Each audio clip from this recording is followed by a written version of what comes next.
Figure 3.2. From the data in Figure 4, the student made the following conclusions. The natural habitat is the most favourable for bees and the town is the least favourable.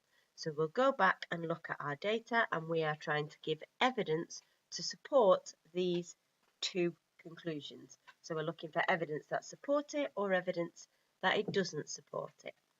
So taking our first conclusion, which is the idea that the natural habitat is the best for bees, we can see that the mean number of bees collected, the highest peak is for the natural habitat, so that would support it.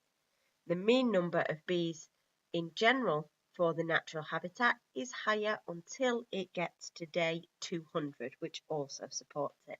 If we look at the mean species richness, we can see that that is always higher at all times. So the mean species richness in the natural habitat is always higher.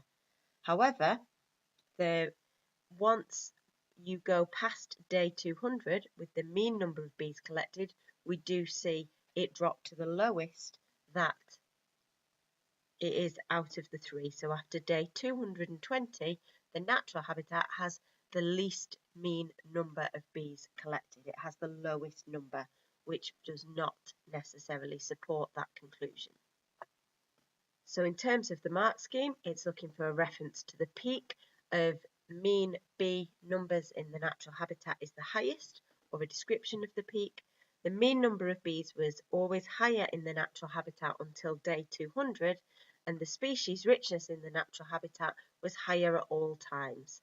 However, it's not necessarily the best because the lowest mean number of bees was collected after day 220. To look at the second conclusion, the town is the least favourable for bees, we go back to the data and we could say, well, if we look at the mean species richness, then the peak for the species richness in the natural habitat and in the farmland are higher than the town, or we can look at the fact that the species richness in the farm is actually lowest after day 125. However, we could also argue the case that the town isn't the worst because the mean species richness is lower than in the farmland until that day 125. So originally the farmland has a lower species richness until day 125.